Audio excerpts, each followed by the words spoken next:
2부로 돌아온 최혜린입니다. 옵션 만기 다음 날 안 좋아진 베이시스 영향으로 프로그램 매물이 꽤 나왔던 날인데요. 때문에 코스피는 2,000을 못 지키는 모습이 장중에 훨씬 더 많이 포착이 됐었습니다. 코스닥도 함께 좀 힘겨워하는 모습도 역시 장중에 많이 드러났었는데요. 무엇보다 환율 얘기가 무성했었죠. 유유에 이어서 한은까지 금통위 통해 금리를 묶었었고요. 무엇보다 오늘 같은 날 일본 쪽에서 10조엔 이상 추가 부양책 승인 소식까지 나오자 엔저 그리고 원화 강세가 굉장히 가파르게 진행이 됐었습니다. 원달러 환율 종가가 코스피 종가보다 더 궁금해지는 날인데요. 15개월 만에 1,050원대를 허용했었습니다. 오늘 한시장 종가까지 먼저 전해 듣고 다시 돌아옵니다. 네, 시황센터 김혜영입니다. 1월 11일 마감 시황 살펴봅니다. 오늘 코스피 지수는 유럽과 중국 등 글로벌 경기 회복에 대한 기대감으로 상승으로 장출발했습니다. 그러나 10시 구간 들어서면서 하락 반전됐고 이후 금통위의 기준금리 동결 소식이 전해지면서 외국인의 선물 매도에 따른 프로그램 매물에 대한 부담감과 원화 강세에 대한 부담감까지 더해지면서 코스피는 장중 1980선 초반까지 밀려나기도 했는데요.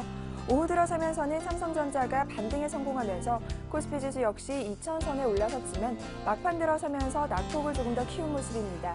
오늘 코스피 마감 종가입니다. 0.50%의 내림세 보이면서 1996선에서 장마쳤습니다. 이어서 코스피 수급 상황 살펴보겠습니다. 오늘 코스피 시장 쪽에서는 개인이 2천억 원 이상의 매수 우위 나타냈지만 지수의 상승 견인차 역할하기에는 역부족인 하루였습니다. 기관 쪽에서 1,931억 원의 매도 물량 출하했고요. 외국인이 막판 들어서면서 포지션 틀었는데요. 오늘 141억 원의 매도 물량 출하했습니다. 이어서 코스닥 살펴보겠습니다. 오늘 코스닥 지수는 상승으로 장 출발했지만 장 초반 외국인과 기관의 매도 공세에 하락 반전됐습니다. 이후 오후 들어서면서 개인의 매수세가 강하게 들어오면서 다시 지수는 상승 반전에 성공했는데요. 오늘 코스닥 엿새째 상승 랠리 이어갔습니다. 오늘 코스닥 마감 종가입니다. 0.18%의 오름세 보이면서 515선에서 장마쳤습니다. 이어서 코스닥 수급 상황 살펴보겠습니다. 오늘 코스닥 시장에서는 개인이 129억 원의 매수 우위 나타내면서 지수 상승을 견인해줬습니다. 기관 쪽에서는 소폭이나마 3억 원의 매도 우위를, 외국인 역시 89억 원의 매도 물량 출하한 하루였습니다. 이어서 환율 살펴보겠습니다. 오늘 환율은 2원 50전 하락하면서 1,060원 선이 붕괴돼 장출발했습니다. 금통위의 기준금리 동결 소식이 전해지면서 원화 강세의 가파른 하락 흐름이 이어졌는데요. 오늘 15개월 만에 1,050원 선을 내줬습니다. 오늘 원달러 환율 마감 종가입니다. 5원 70전 하락하면서 1,054원 70전에 장마쳤습니다. 이어서 코스피 시가총액 상위 종목 살펴봅니다. 대장주인 삼성전자가 오후장 들어서면서 상승 반전에 성공했습니다. 0.20%의 오름세 보이며 오늘 153만 3천 원의 종가 기록한 모습이고요. 현대차가 1%대의 하락 흐름 보이며 20만 6천 원에, 현대모비스가 3%대의 낙폭 보이며 25만 8천 원의 종가 기록한 모습입니다. 반면 한국전력은 오늘 2%대의 상승 흐름이 이어졌는데요. 한국전력의 경우 환율 하락과 전기료 인상 호재가 이어지면서 장중 신고가를 경신하기도 했습니다. 오늘 한국전력은 33,650원에 종가 기록했습니다. 이어서 다음 장 살펴보겠습니다. LG화학이 1%대의 하락폭 보이며 32만 4천 원에 종가 기록했습니다. 삼성생명 역시 1%대의 내림폭이 확인이 됐고요. SK하이닉스는 1%대의 오름세 보이며 27,100원에 종가 기록했습니다. 이어서 코스닥 시가총액 상위 종목 살펴봅니다. 대장주인 센트리온이 강보합권에서 장마치며 26,000원에 종가 기록했습니다. 오늘 CJ 오쇼핑과 파라다이스는 2%대의 오름세 이어졌고요. SK 브로드밴드와 다음은 약 보합권에서 장마친 모습입니다. 이어서 다음 장 살펴보겠습니다. CJ ENM이 강보합권에서 장마치며 31,300원에 종가 기록했습니다. 포스코 ICT 오늘 2%대의 내림세 보이며 7,980원에 종가 기록한 모습이고요. GS홈쇼핑이 1%대의 하락폭 보이며 16만 1,500원에 종가 기록했습니다. 오늘 SM이 막판 들어서면서 상승폭이 확대됐는데요. SM의 경우 소녀시대가 빌보드 K-팝 차트에서 1위를 차지했다는 소식이 전해지면서 급등세 보이며 장마친 모습입니다. SM은 오늘 8%대의 급등세 보이면서 4만 8천 원에 종가 기록했습니다. 이어서 오늘의 특징 업종 및 테마 종목 살펴보겠습니다. 자동차주 주가가 4분기 실적 부진에 대한 우려감과 또 원화 강세 여파로 오늘 동반 내림세 보인 하루입니다. 현대차가 1%대의 낙폭 보였고요. 기아차가 2%대의 하락폭 보이며 53,700원에, 현대위아와 현대모비스 3%대의 하락 흐름 보였습니다. 이어서 SL이 2%대의 내림세 보이면서 11,950원에 종가 기록한 모습입니다.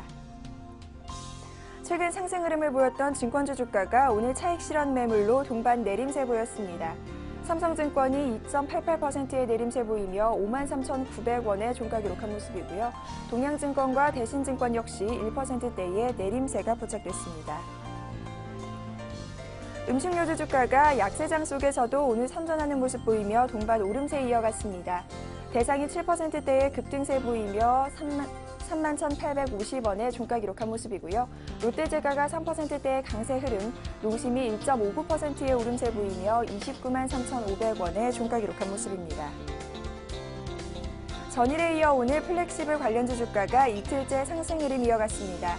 DSK는 오늘 상한가 나타내면서 3,450원에 종가 기록했고요. 아이컴포넌트 역시 상한가 나타내면서 13,150원에, 하이셀 역시 11%대의 급등세 이어가면서 3,915원에 종가 기록했습니다.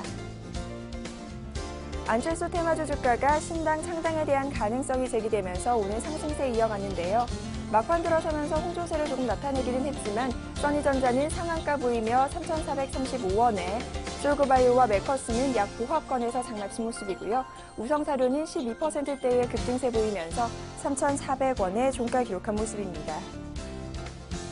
미국의 독감 확산 우려감으로 오늘 백신 관련주 주가가 상승세 보였습니다. VGX 인터가 상한가 나타내며 1,715원에 종가 기록했고요. 중앙백신이 5%대의 강세 흐름, 파루가 오늘 상한가까지 치솟으면서 3,030원에 종가 기록한 모습입니다. 코데즈 컴바인이 최대 주주의 지분 매각을 검토하고 있다는 소식이 전해지면서 오늘 상한가로 장마친 모습입니다. 전일 대비 165원 올라 1,265원에 종가 기록했습니다.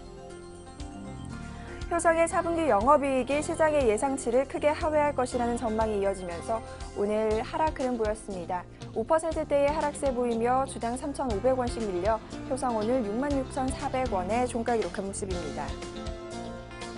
멜파스가 4분기 실적 부진에 대한 우려감이 더해지면서 오늘 하한가까지 내려섰습니다. 멜파스는 4분기 영업이익이 77억 원을 기록해 전분기 대비 16% 하락할 것으로 전망되고 있는데요.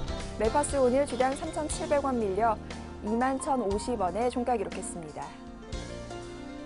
지금까지 시황센터 김혜영이었습니다.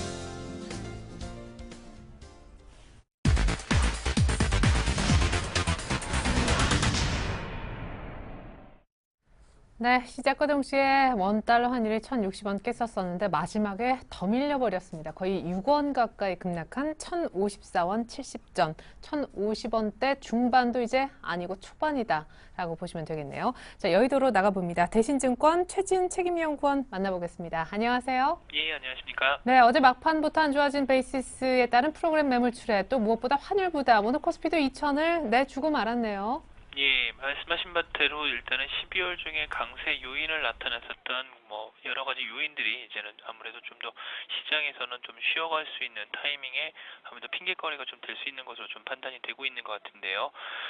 일단 국내 증시 오늘 흐름을 살펴보면 해외 증시 반등세에 좀 오름세로 국내 증시가 출발을 보였었지만은 말씀하신 바와 같이 국내 환율 부담이라든지 중국 물가지표 상승 그리고 만기일 이후에 이어진 아무래도 프로그램 매물 압력에 대한 아무튼 수급적인 부담 등이 시장의 약세 요인으로 좀 작용하는 모습이었습니다.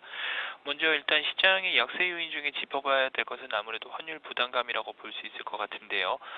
현재 그동안 지지선으로 작용했었던 1,060원이 원달러 환율이 1,060원의 지지선 실패를 나타냈었다는 점, 그리고 전일에 이어서 국내 일본의 재정 확대 발표 등, 그리고 여기에 금일 금통위에서 원화 강세의 속도 조절 차원에서 기준금리 인하 기대감이 일부 있기도 했었지만 동결로 이어지면서 이러한 부분들도 아무래도 국내 원달러 환율에 있어서 원화 강세를 좀 지지하는 부분으로 좀 이어진 모습이었습니다. 두 번째로 살펴봐야 될 부분은 역시 중국의 물가지표 상승 부분이었었는데요. 전일 중국의 수출입 지표가 예상치를 넘어서는 뛰어넘는 지표에 중국 경기 회복 기대감이 좀 크게 작용을 했다면 금일 발표된 물가의 상승 압력에 관련되는 뉘앙스는 추가적으로 중국 경기와 관련돼서 중국 정부의 경기 회복에 대한 강도가 다소 약화될 수 있다는 우려로 좀 이어지는 모습이었습니다. 다만 이러한 이러한 내용들을 가지고 시장에 좀 더 부정적으로만 해석하기는 다소 무리가 있을 것으로 보여지고 있는데요. 일단은 금통위와 관련돼 가지고는 일단 기준금리 동결 이후에 국내 경제 성장률 전망치를 좀 하향 조정을 하기도 했었지만은 일단 아직까지 기준금리의 인하 가능성을 좀 열어놓고 있는 상황이고요. 두 번째로 중국 관련 지표들로서는 금일 물가 지표가 좀 상승을 보여주긴 했었지만은 아직 추가적인 기조로 이어질지는 좀 더 판단해야 봐야 될 것으로 판단되고 있습니다. 여기에 더불어서 다음 주에 발표된 중국의 4분기 경제 성장률 확인과 함께 중국의 경비 회복 기조에 대한 확인이 나타난다면 다음 주에는 역시 중국에 관련된 기대감도 다소 이어질 것으로 판단되고 있습니다. 예.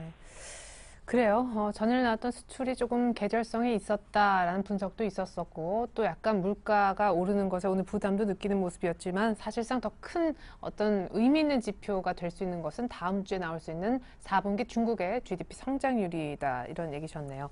자, 그러면 이제 이 코스피가 언제까지 좀 쉬어갈 것이라고 보시는지 그것도 궁금하고요.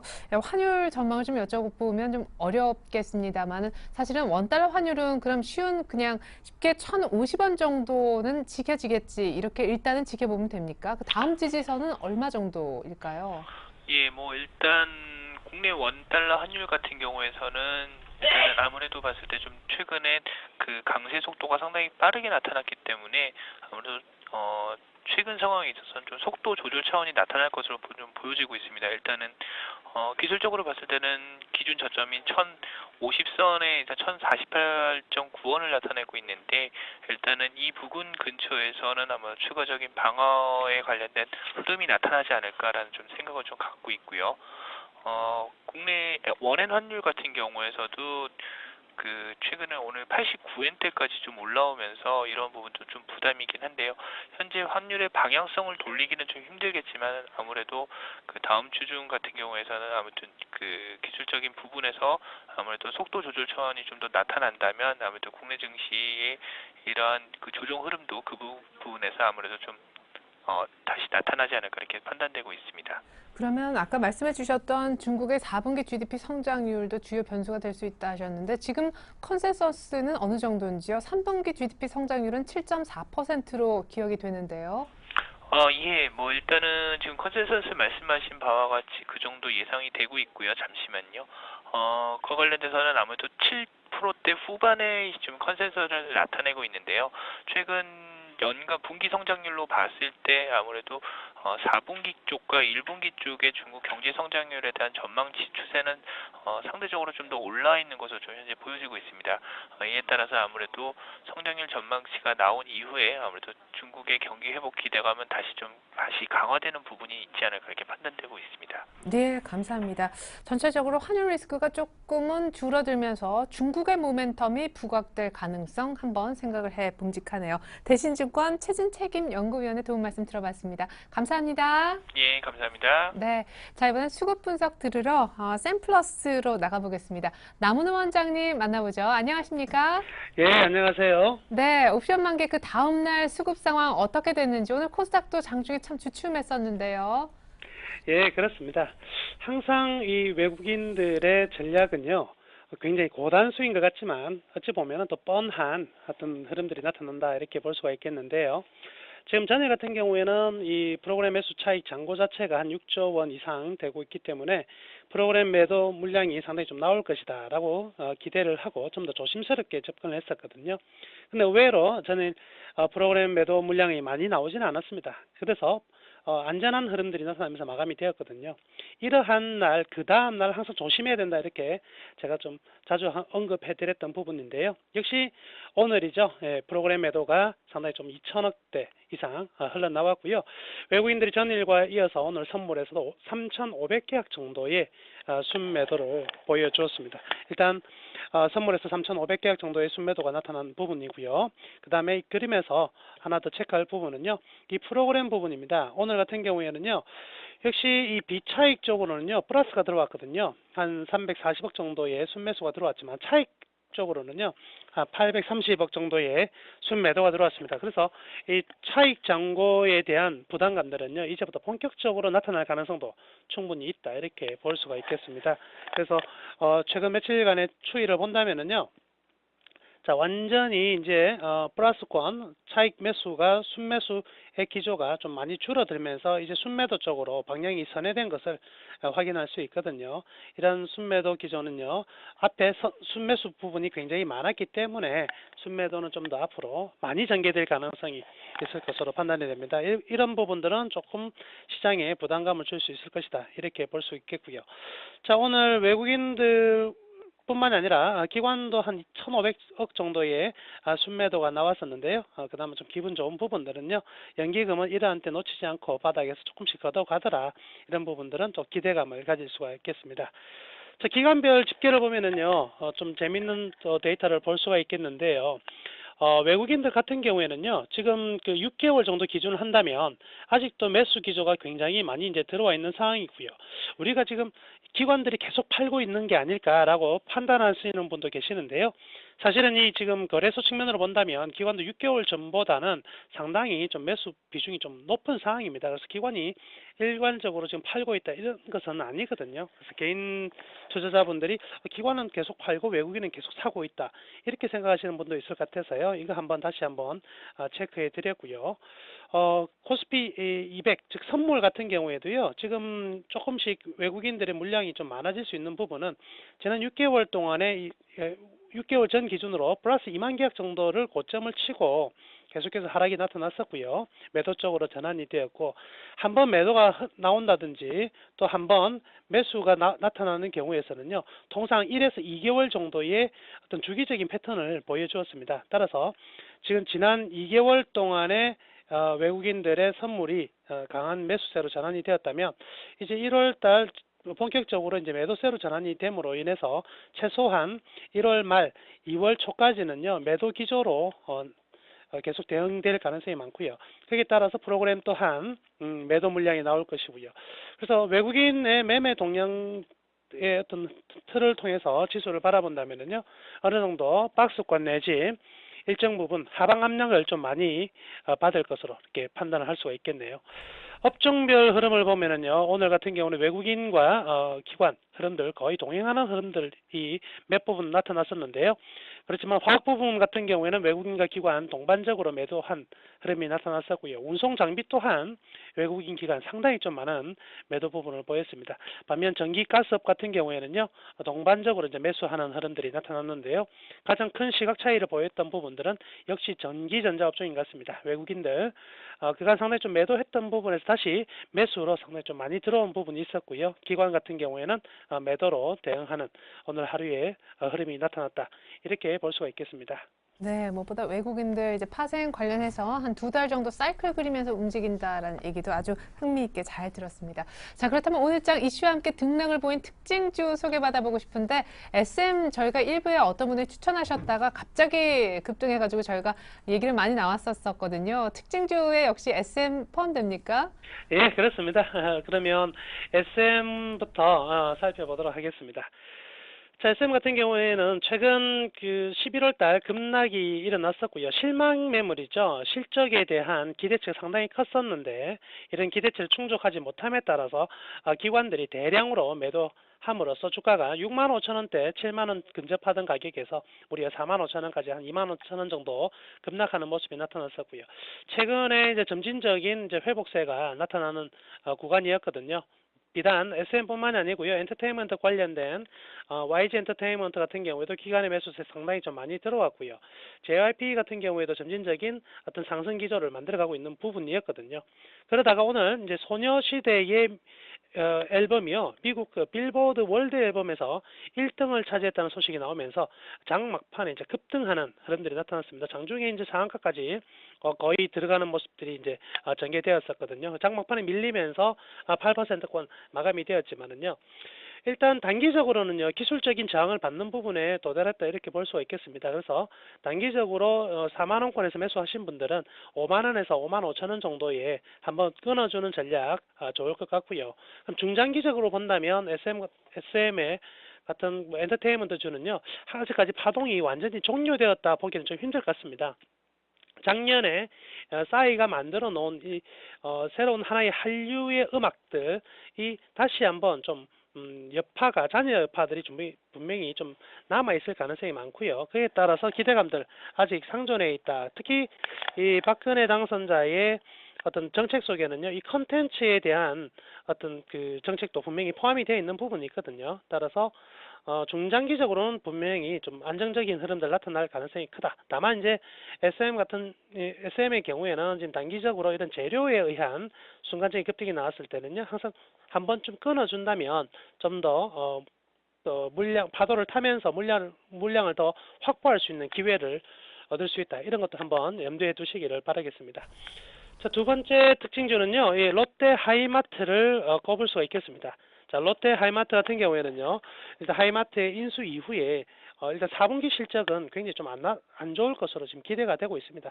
그렇기 때문에 이미 주가는요, 10월부터 지속적으로 좀 하락 일로의 이제 흐름들이 보였었고요. 점진적으로 이제 1월 달 그리고 최근 들어서 이제 어제 오늘 조금씩 이제 부각되고 있는 부분들은요. 결국 이제 롯데 하이마트라는 부분이 일단 전자제품 관련해서는요, 롯데 쇼핑 가전 채널의 이제 이전이 이제 본격적으로 가속화되기 때문에 이 부분에 대해서 상당히 좀 롯데 하이마트의 실적이 개선될 가능성이 굉장히 많거든요. 그래서 2013년 올해 같은 경우에는 매출액 같은 경우는 한 25% 그리고 영업이익도 한 41% 정도 증가할 것으로 판단이 되고 있기 때문에 중장기적 그리고 단기적인 관점으로서도요, 롯데 하이마트 굉장히 우리가 좀 관심 있게 봐야 될 부분이기도 하고요. 중장기적으로 좀 끌고 간다면 올해 13년 좀 기대에 부응할 수 있는 수익률이 나올 것으로 이제 기대가 되고 있습니다. 그래서 중장기적 접근 계속 유의하다는 말씀 전해드리겠고요. 그리고 마지막 종목으로는요, STX 펜오션을 들 수가 있겠습니다. 계속해서 이제 STX 그룹에서 STX 펜오션 매각 방식에 대해서 여러 가지 이야기들이 상당히 좀 많이 나오면서 일단 M&A에 대한 기대감들 때문에 3,000원권 주식이 한 5,000원권까지 굉장히 큰 탄력 있는 상승이 나왔었는데요.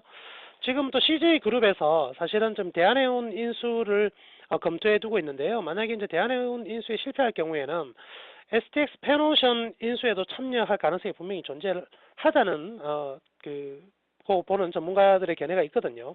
그렇다고 본다면 STX 펜오션의 경우에는 지금 매각 관련 두 개의 주관사가 선정된 부분에서 상당히 이 해운업계의 올 한해 좀 점진적인 회생까지 더불어서 좋은 가격을 받을 가능성이 높다.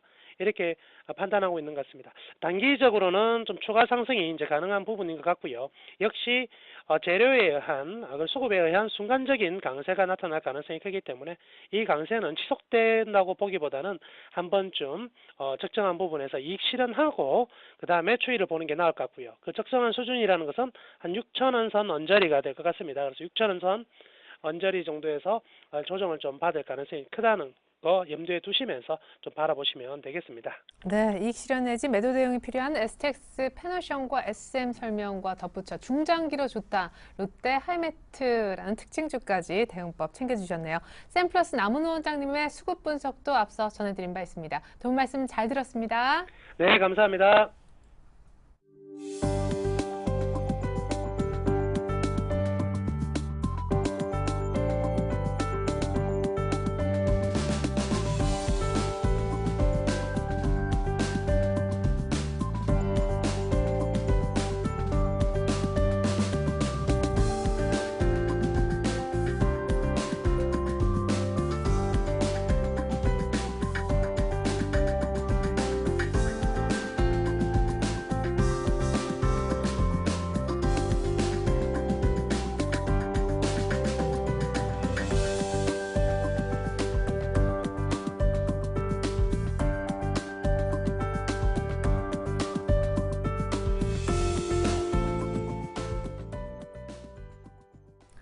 네, 환율 속락 여파로 2,000선을 내어주고 끝난 날입니다. 다음 주 월요일장 대비책을 미리 세워볼까 하는데요. 두 분의 전문가와 함께 얘기 나눠보겠습니다. R&B 인베스트먼트 조준성 이사님, 그리고 오늘 특별히 함께 해주실 건데요. JB스탁의 이정복 대표님 모셔보죠. 안녕하십니까? 네, 안녕하세요. 네.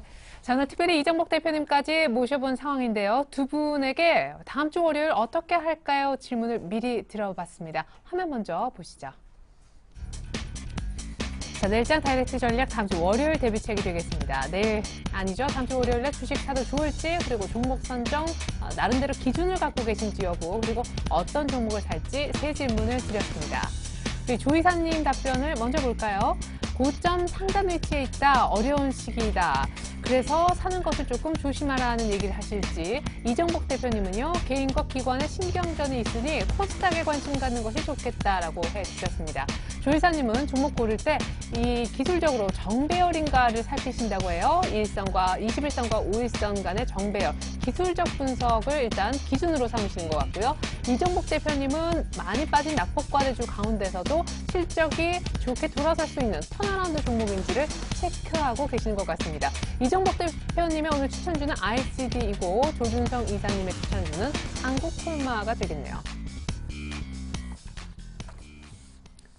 자, 조준성 이사님부터 여쭤보겠습니다. 월요일 주식 살까요? 하니까 주식 지금 고점 상단 위치에서 조금 어려운 시기이다. 시장이 어렵다는 얘기신지 사기 조금 부담스럽다는 얘기신지 둘 다인가요? 뭐 여러 가지 복합적으로 있는 네. 것 같습니다. 2000포인트 지수대가 상당히 만만치가 않습니다. 일단 제가 보게 되면은 제가 기준을 잡는 게 미국 시장인데 오늘 한번 전 세계 정치를 한번 종합적으로 한번 점검을 해보겠습니다. 네. 오늘 새벽에 다우하고 나스닥이 굉장히 긍정적으로 많이 올랐습니다. 12월 고점을 작년 12월 고점을 넘어서는 모습을 보여주면서 그 양봉이 들어왔죠. 그러면서 S&P 500 같은 경우는 작년 2012년 10월 고점을 거의 한 2포인트 정도 차를 놔두고 굉장히 강한 모습을 보여주면서 오늘 같은 경우도 우리나라 시장도 그래도 양상을 내주지 않을까 했는데 일단은 마이너스 나왔습니다. 거기 전 세계 증시를 보게 되면은 영국이나 이탈리아, 스페인, 캐나다, 덴마크, 멕시코, 스위스, 일본은 강세입니다. 계속 쭉쭉 뻗어나가는 모습 보여주고 있고 한국, 독일, 프랑스, 벨기에, 스웨덴, 대만, 홍콩 쪽이 지금 우리나라처럼 이제 좀 늘어지는 편입니다. 2000포인트에서 계속 그냥 지그재그로 이제 늘어지는 편이 이제 그렇게 되고 있고 중국 시장 같은 경우는 최근에 많이 오르다가 이제 지난주까지 괜찮다가 이번 주부터는 20개월 이동평균선에서 지금 저항을 받고 있어가지고 지금 뭐 중국 간 뭐 화학주라든지 뭐 철강 쪽에 약간 찌글찌글한 모습 보였는데 네. 일단은 전 세계 증시가 하락 쪽은 없어요.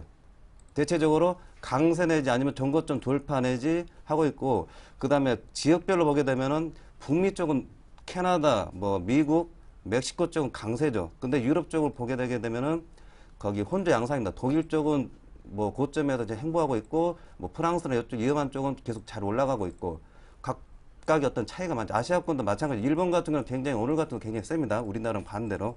그만큼 우리나라 이런 전 세계 증시가 오늘 그 종목들 보시게 되면은 플러스 나오는 종목들이나 마이너스 나오는 종목들 그런 차별화가 굉장히 많이 있는 것 같습니다. 네.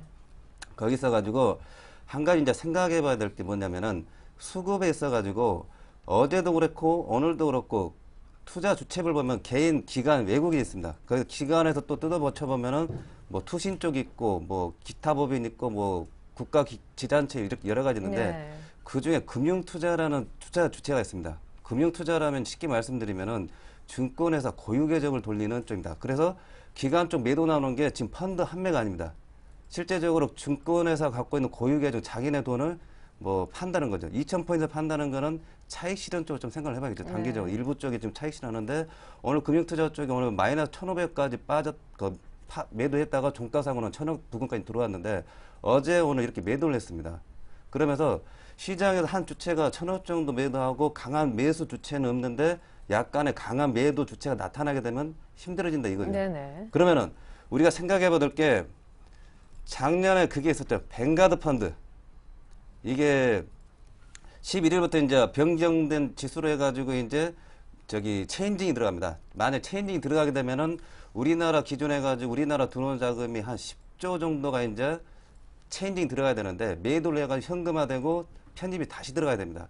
일단은 10조 원대가 매도 나온다는 어마어마한 거죠. 뭐 이거 뭐 기사 보시게 되면은 25주간 하루에 500억, 600억씩 팔면 된다 해가지고 큰 충격이 없을 거다. 뭐 네네. 시장이 조 단위로 거래되고 조 단위인데, 근데 그게 있습니다. 시장이 조 단위로 거래된다 하더라도 판돈이라는 게 있습니다. 판돈이. 이게 에리나 잉크님은 저랑 계속 뭐 이제 치고받고 하는데, 네. 에리나 잉크님 큰 돈을 가지고 빠져나가 버린 거죠. 네. 화장실 간다 해놓고 빠져나가고 뭉칫돈을 빠져나가게 되면은 판이 확 죽어버리는 거죠. 네. 그만큼 그게 굉장히 이걸 말씀드린 이유가, 만약 뱅가드 쪽에서 10조 원대라든지 아니면 최대한 돈을 많은 양을 현금화시킨 작업이 들어가게 되면은 고객예탁금이 17조입니다. 우리나라 고객예탁금, 개인 고객예탁금이 17조인데 요 17조 자금 가지고 옛날에 2,000원에서 1,000% 빠질 때도 막아낸 그런 자금인데, 여기에 버금가는 10조 물량이 뭐 대기하고 있다 생각을 하게 되면은 앞으로 상반기에 있어가지고 요 물량을 잘 체크되면, 또 최근에 외국인이 선물 계속 매도 누적이 조금씩 늘어가고 있습니다.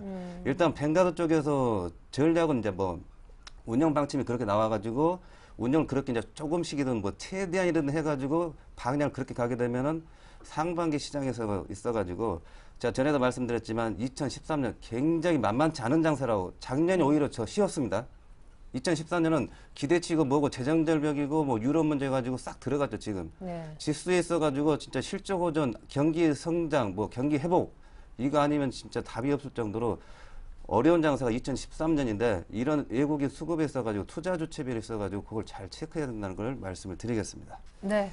뭐 딱히 많이 빠질 시장의 분위기는 아니더라도 확실히 2000선 부근에선 충분히 수급으로만 봐도 흔들릴 가능성이 조금 있어서 수익 내기가 만만치 않다라고 하셨습니다. 아니 그러면 잠깐만요. 네. 그래서 주식을 어떻게 사라는 그 결론만 짧게 한 말씀. 사더라도 사긴 사야 되죠. 왜냐하면 고점 치고 나가는 게 있고 정배열된 종목들이 있기 때문에. 근데 잘 골라서. 2,000개 종목에서 정배열 치고 고점 뚫은 게 뭐 있다 말씀드리겠지만 몇 개 되지가 않죠. 확률이 굉장히 극히 적어진 거죠. 네네, 네. 알겠습니다. 그래요. 때문에 이제 잘 골라야 된다. 특별히 이제 정배열 종목에 주목하자. 몇 개 안 되니까 더 잘 골라야 된다라는 얘기를 하실 것 같아요. 잠시 후에 그 얘기는 들어보고요. 오늘 특별히 모셔봤습니다. 제비스탁의 이정복 대표님은 어떤 얘기를 하실지. 월요일에 주식 살까요? 라고 하니까 네. 코스닥에 좀 집중하시죠. 저는 이제 코스피 같은 경우도 그렇고 코스피도 그렇고 코스닥도 그렇고 지금 현재는 좀 굉장히 투자하기 좋은 장이다. 그래서 상승장이라고 좀 단호하게 좀 말씀을 드리고요. 그래서 지난주 이번 주도 지지난주 해서 코스피 종목이 일부 굉장히 많이 급등한 종목에 의해서는 좀 고점에서 횡보를 하고 있는 그런 경향을 좀 보여주고 있고, 코스닥 같은 경우는 전형적인 상승장입니다. 그래서 우리가 지금 현재 불안 요소가 살짝 잠복돼 있는 게, 재정절벽은 좀 비켜갔지만 미국의 이제 정부 부채 한도를 이제 상향한다는 이제 논의가 좀 진행 중이면서 여전히 이제 글로벌 증시가 많이 상승했고 우리나라 증시가 단기적으로 2000선을 좀 회복을 한 상황에서 매물이 나오는 것은 저는 개인적으로 당연한 그런 상황이라고 볼 수가 있고요. 그래서 지금 우리가 트렌드를 읽어야 되는데 지금 환율이 계속해서 하락을 하고 있습니다. 네. 그래서 환율이 하락했을 때 실적이 나빠질 것 같은 그런 업종들은 좀 비켜가면서 제약주나 통신주, 그리고 이제 경기 방어주 형식을 띠는 엔터주 같은 경우나 이런 종목들은 여전히 지금 충분히 고점 대비해서 낙폭 과대한 종목도 많고, 또한 지금 굉장히 시장에서 주목을 받는 그런 섹터가 있습니다. 그래서 그런 종목에 대해서는 여전히 우린 투자는 해야 되기 때문에 또 코스피 같은 경우는 지금 단기 박스권 2000에서 2100 정도 조금 아래쪽을 열어둔다면 1950에서 2100 사이를 왔다 갔다 할 가능성이 높기 때문에 박스권 매매를 한다면 굉장히 투자하기가 좋은 장이라고 볼 수가 있겠습니다. 그래서 작년 한 해 개인적으로 개인 투자자분들께서는 투자하기가 굉장히 힘든 장이었다고 저는 판단을 하고 있습니다. 왜냐하면 끝도 없이 떨어지는 화학주, 또 많이 떨어져서 샀더니 태양광주, 이런 종목들이 너무 많이 하락을 했었고, 삼성전자를 필두로 한 종목들만 좀 크게 오는 경향이 있고, 올해장은 어떤 점이 좀 좋냐 하면 낙폭 과대주들이 화학주, 건설주 이런 종목들에 굉장히 마음고생을 많이 하셨던 분들이 많은데 네. 단기 급등을 좀 보여줬기 때문에 그런 종목들이 쉬어가면서 종목은 계속 순환매하게 되어 있습니다. 그렇다는 것은 지수는 어느 정도 방어를 해줄 가능성이 높고, 기억을 하나 하셔야 될 점은 뭐냐면 지금 현재 2000포인트이긴 하지만 2007년도에 2000포인트일 때보다 지금 현재 기업 실적이 2배 정도 좋다고, 그 자산 가치도 굉장히 저평가되어 있는 상황인 2000포인트이기 때문에 펀드 환매를 지금 오히려 하는 것은 좋다고 보고 있습니다. 왜냐하면 그런 물량들이 빠져나가고 오히려 연초를 좀 지나서 작년에는 1, 2월 달이 굉장히 강세장이었는데 네. 올해 1, 2월 달에는 어느 정도 박스권 장세를 좀 이어가면서 연말로 갈수록 좀 강세장이 이어지지 않을까. 그리고 코스닥 같은 경우는 아직까지도 2년 동안에 고점을 돌파한 적이 없습니다. 그래서 그렇죠. 올해는 코스닥 장세가 좀 될 것이다 이렇게 말씀드리겠습니다. 예, 뭐 연간 전망도 이렇게 해주셔서 아주 잘 들었습니다. 자, 어쨌거나 뭐 코스피가 이렇게 크게 안 빠질 것이다라는 부분에는 또 어떤 공통 분모가 발견되기도 했었어요. 약간 이제 박스권 내에서 출렁출렁하는 그런 정도. 자, 우리 조 이사님 아까 이제 하시려는 얘기를 지금부터 조금 더 구체적으로 확인을 해보겠습니다. 이동평균선이 정배열된 종목을 아주 잘 봐야 되는데 네. 소수다, 몇 개 안 된다. 네. 이동평균 제가 이제 5일선 타고 가는 종목들 아니면 21선 버티는 종목들 이제 여러 가지 말씀드리는데 네, 그게 근데 어떤 의미입니까?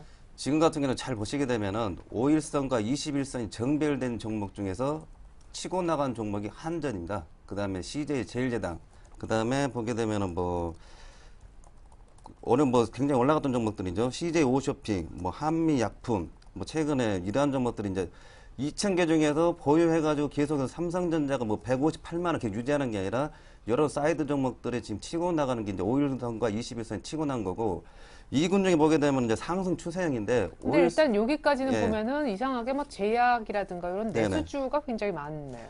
그렇죠. 이제 색깔이 조금 다르죠. 지수도 약간 피해가면서 근데 시가총액이 만만치 않은 종목들인데 네네. 저런 점을 컨트롤해가지고 지금 시장을 그쪽으로 좀 몰고 가고 있고 네. 그다음에 2천선은 이제 2천선에서 이제 지수를 묶어놓고 상승 추세형은 이제 맞는데 삼성전자라든지 뭐 하이닉스라든지 CJ ENM, 뭐 OCI, 뭐 호남석유, 롯데쇼핑 이쪽 군 같은 경우는 5일선이 약간 꺾였습니다. 21선은 받치는데 5일선이 꺾였습니다. 그래서 약간 주춤하는. 예, 신고가가 예. 안 나오는 거죠. 어. 이게 이제 나가려면은 2040을 뚫어가는 지수상으로 우리가 뚫어가는 모습이 나와야지 이쪽이 같이 움직이겠죠. 근데 이쪽까지도 그냥 눌림목 매수 구간, 아니, 눌림목 매수 종목군이 되겠습니다. 사실은. 뭐 괜찮으니까 추세네요. 예, 추세 괜찮기 때문에. 그래서 지수에 어떤 앞에 말씀드렸듯이 전 세계 증시가 아직은 괜찮기 때문에 기대치를 가져보면은 이쪽까지도 괜찮지 않을까 보유를 하면서 기다려야죠. 네. 쉽게 꺾였다고 판단하기 힘든 거죠. 그다음 이제 문제가 되는 게 기로에서는 시험대가 있습니다. 대린산업, SK이노베이션, 5일선, 뭐 21선 축이 이제 고점 대비해가지고 10%, 15%씩 밀려버렸습니다. 애매해진 종목들. 예, 그러면서 여기서 예. 더 빠지게 되면은 제2의 이제 LG 디스플레이, 뭐 삼성테크 뭐 이렇게 가는 거죠. 네. 이런 쪽도 시험대 들어가는 거죠. 같은 건설인데 현대건설은 좋아요. 앞에 종목군에 있고 대리인산업은 뒤에 종목군에 있습니다. 굉장히 건설적이지 못하는 거죠. 지수가 같이 군대로 움직이는 게 아니라 같은 화학이든 같은 전자든 같은 건설이어도 같은 철강이어도 이게 나눠진다는 거죠. 차별화. 차별화가 많다는 거죠. 예. 앞에 전 세계 증시도 차별화가 많다고 말씀드렸습니다. 그러면서 최근에 또 길 잃은 양들이 있죠. 오늘 멜파 상한가 들어오고 뭐 인터플렉스, 뭐 기아차, 현대모비스, LG 디스플레이, 삼성전기, 호텔신라 작년 괜찮았는데 호텔신라 지금 4만 원 이제 부근 들어가고 있습니다. 고점 때문에 많이 망가지고 있죠. 이런 쪽은 계속 깨지고 있죠. 이게 시장에 있어가지고 종목군에 있어서 이제 제가 이제 말씀드리고 싶은 거는 어떤 시장이 많이 올라간다, 많이 빠져간다 있어가지고 개인적으로 이제 말씀드리고 싶은 거는 좀 냉정하게 네. 수익을 낸다 안 낸다 이런 차보다는 좀 냉정하게 좀 약간 매매 있어가지고 제가 그 말씀 연초에도 그 말씀 드렸죠. 올해 같은 경우는 목표 수익을 많이 잡지 말고 좀 여유 있게 좀 가볍게 좀 움직여보자. 그런 데서 종목을 많이 보여야 됩니다. 대형주 같으면 2,000포인트면은 굉장히 괜찮아야 되는데 앞에 보면 자꾸 종목들이 이제 뒤로 밀려가고 있습니다. 스타일들이. 네. 그렇기 때문에 그래도 일군 종목들은 포기하지 않고 이제 기다려보는 건데 되도록이면 일군과 아니면 최고가를 고점을 도입하는 그런 종목 쪽에서 이제 매매하는 게 낫다 이제 말씀을 드리겠습니다. 아예 또 나폭이 아예 많아버린 쪽을 찾든지 이제 그렇게 해야 되는데 예. 그거는 이제 칼날 잡기 좀 위험한 거겠죠. 예, 네. 알겠습니다. 1부에서도 저희가 SPM의 김영진 대표님 만나서 얘기를 조금 들어봤던 부분이 갑자기 기억이 나네요. 그분은 또 석 달 내 신고가 이런 종목들 잘 보라고 얘기하셨는데 조금 전에 우리 조준성 이사님이 짚어주셨던 종목과 굉장히 많이 겹치고 있습니다. 자, 이번에는요. 우리 이정복 대표님이 얘기하시는 종목 기준법. 아까 코스닥이 좀 좋아 보인다라고 해주셨는데. 저는 간단합니다. 지금 주식 투자를 해서 우리가 좀 당부드리고 싶은 건 뭐냐면 네. 마음이 편한 종목을 투자해서는 안 된다 이렇게 말씀을 드리겠습니다. 그럼 불안한 종목을 불안한 종목을 투자를 하라는 그 말이 뭐냐면 네. 우리가 이제 고점을 이제 신고가를 계속해서 갱신하는 종목들은 우리가 들어가서 우리가 쭉 홀딩하는 관점으로는 보기가 어렵습니다. 왜냐하면 예를 들어서 우리가 삼성전자 지금 여전히 200만 원이 간다고 할지라도 200만 원 정도를 저는 개인적으로 보고 있는데, 이런 종목들은 이제 투자를 하고 사실 기술적 분석이 의미가 없습니다. 이제 사상 최대 실적이 나올 것이고 앞으로.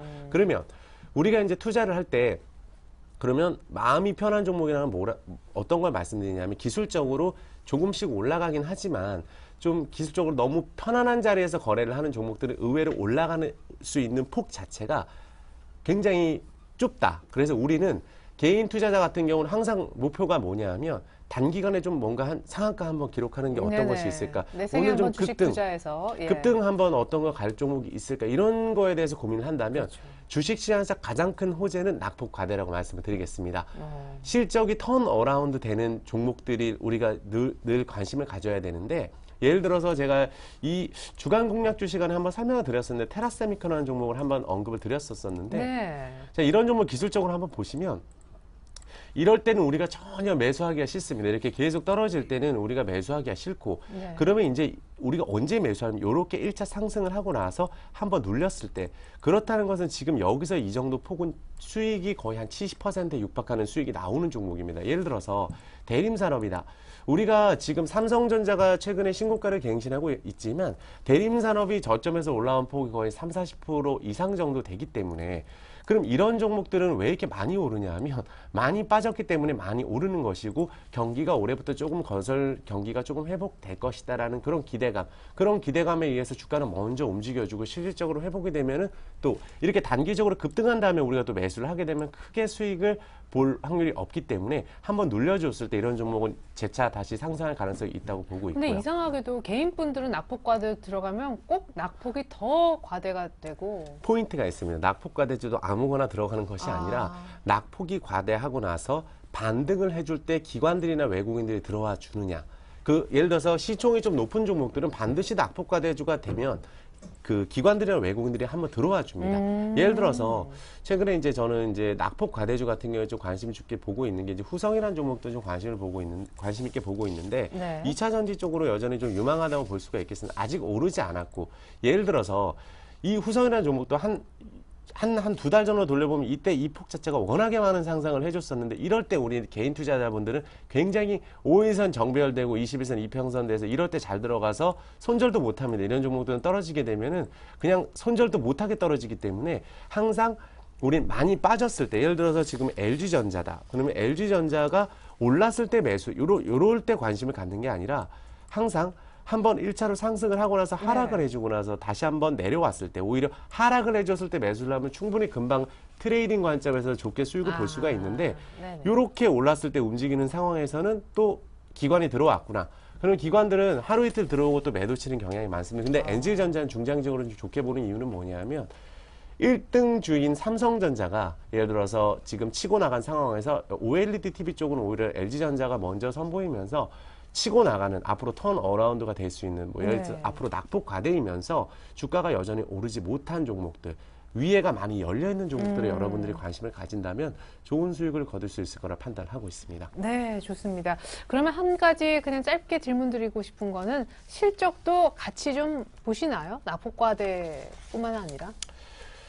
실적 같은 경우는 이미 낙폭이 많이 과했다는 거는 실적 자체가 안 좋아질 것이라는 것이 선반영되면서 낙폭이 과한 경우가 많습니다. 그렇죠. 널리 알려져서 모르는 사람이 없는 상태. 예. 그러면 실적은 일단 기본적인 것만 체크를 하신다고 보시면 됩니다. 왜냐하면 우리가 이제 뭐 나름대로 기업 탐방도 하시는 분들도 있고, 똑똑하신 분들은 주식 담당자하고 통화를 해도 우리는 알 수 있는 정보가 굉장히 제한적입니다. 그렇다는 것은 오히려 실적이 턴 어라운드 될 것이라는 건 주가가 움직여주는 것을 보고 우리는 판단할 수밖에 없는 거고, 예를 들어서 실적이 많이 빠졌는데 올해 예를 들어서 지금 OLED 관련주들이 그동안 완전 미운오리 주식이었는데 최근에 모든 덕산, 하이메탈, SFA, 테라세미콜, ICD부터 해서 모든 종목들이 지금 턴 어라운드가 되면서 급등 랠리를 보여주고 있습니다. 모든 분들이 불과 한 달 전, 두 달 전으로 돌아간 OLED나 AM OLED 주는 이제 끝났다고, LCD 주식 그 관련해서 급등을 했던 종목들을 추천한 종목들이 거의 분들이 10명 중에 9분 정도가 네. 추천을 했었습니다. 그럼 결과적으로 봤을 때는 지금 주가 급등하고 있는 종목은 OLED 관련주 지금 올라가고 있기 때문에 항상 남들이 관심을 갖지 않고 앞으로 대세가 될 것이 어떤 것인가. 그래서 흔들리지 말고 많이 빠진 것보다 더 큰 호재는 주식시장에는 없다고 좀 말씀을 드릴 수 있겠습니다. 예, 실적 너무 신경 쓰지 말고 이미 다 반영돼 있으니까 차트를 좀 잘 올려주시면. 만약에 이제 실적을 예. 신경 쓰지 말라는 그런 내용이 아니라 네네. 낙폭 과대주를 우리가 이제 투자를 할 경우에는 예. 이미 실적이 선반영 됐을 경우가 많고 앞으로 턴어라운드가 될 수 있을 것이냐를 좀 체크를 해주시고 네. 정배열을 타고 올라가는 신고가 종목에 대해서 우리가 관심을 가질 때는 기관 수급, 외국인 수급을 집중적으로 보면 됩니다. 계속해서 올라가는 종목들에 대해서는 기관들이 고점에서 좀 5일선을 이탈했을 경우에나 들어왔느냐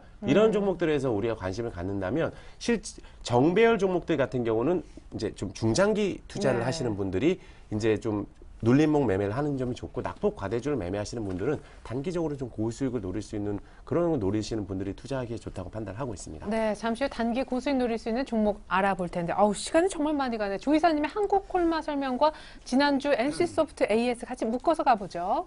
네, 제가 본의 아니게 요즘 최근에 좀 개인적으로 일이 있어가지고 잘 못하고 있는데 일단 한국콜마 간단히 말씀드리겠습니다. 520까지 코스닥 지수 생각해가지고 3만 뭐 1,000원 이하로 이제 하는데 요 구간은 이제 정고점 34,000원, 33,000원 이상을 이제 목표로 이제 생각을 하고 뭐 29,000원 깨지지 않으면은 이거는 이제 뭐 손절하지 않고 뭐 가보겠다 말씀드리겠고 그다음에 시간이 없어가지고 한국콜마 같은 경우는 뭐 일단은 정고 34,000원을 뚫을 때 이제 2차 매수 구간이 있고 지금 같은 경우는 34,000원 가는 이제 코스의 구간입니다. 그렇기 때문에 요 단기 코스 한번 노려보겠고 지난주에 말씀드렸던 NC소프트 같은 경우는 제가 저번에 기아차 해가지고 또 물을 먹었었는데 그때는 제가 이제 매수 가격에서 수술 뛰고 나오라 말씀드렸고 55,000원 올라온다고 말씀드렸는데 NC소프트는 그냥 이 가격대라도 그냥 손절을 해가지고 현금화 시켜서 좀 정리하는 게 낫겠다 말씀을 드리겠습니다. 정말 죄송하게 생각되고 그동안에 좀 약간 제가 부진했었는데 네, 다음 이제 주까지 뭔가 좀 집안일도 다 정리되시고. 네 정리했습니다. 예, 네. 알겠습니다. NC소프트도 정리해달라고 얘기를 해주셨습니다. NC소프트, 예, 그냥 물량 정리 부탁드렸습니다. 자, 이정목 대표님의 단기 수익 낼 만한 종목 ICD. 간단하게 이제 포인트 딱 3가지만 말씀을 이게 이제 드리겠습니다. OLED죠. ICD는 일단 낙폭이 굉장히 과한 종목이고 올해를 기점으로 해서 2, 3분기를 지나서 턴 어라운드가 될 쪽이라 말씀드릴 수 있겠고요. 최악의 바닥 구면은 이미 지나갔다. 그리고 AMOLED 식각 장비 쪽에서는 여전히 1위 기업이라고 말씀드릴 수 있겠고요. 플렉서블 쪽에 대해서도 앞으로 이제 본격적으로 투자한다는 뉴스가 있었고 그 다음에 이제 의료기기, 바이오 이쪽에 대해서도 진출한다는 얘기들이 일단 기본적으로 있고요. 그리고 2013년 CES에서 삼성전자가 OLED TV 관련 장비 삼성전자에 납품을 할 예정이기 때문에 앞으로 본격적으로 턴 어라운드 될 것이다. 그리고 기술적으로 말씀을 해드리면 자, 우리가 많이 오른 종목들 매수하기 어려운데 ICD 월봉을 보시면은 41,500원대부터 지금 10,000원까지 빠진 상황에서 아직까지 한 단기 슈팅 한 50%짜리가 나오지 않았다고 볼 수가 있고요. 1차적으로 한번 이평선 올라탔다가 내려와서 전저점을 지지한 상황에서 현재 61선을 돌파시킨 주체가 기관하고 외국인. 그래서 기관들이 쌍끌이 매수가 들어온 상황에서 오늘도 121선 부근에서 기관들이 매수를 들어와 줬기 때문에 다음 주나 다다음 주 정도에 한 15,000원 선 정도를 1차 목표가로 제시해 드리고요. 손절가는 타이트하게 한 12,500원을 지금 제시해 드렸는데 한 12,300원 정도, 12,300원 정도를 손절가로 정정을 해드리겠습니다. 그리고 목표가로는 1차 15,000원 제시해 드리겠습니다. 네, 한국콜마에 이어서 ICD 추천까지 받아보았습니다. 이상 함께 해주셨던 우리 이정복 대표님 그리고 조준성 이사님과도 인사 나눕니다. 감사합니다. 네, 이상으로 금요일에 보내드린 오늘자 내일장 2부 마칩니다. 다음 주에 뵐게요. 주말 잘 보내십시오. 고맙습니다.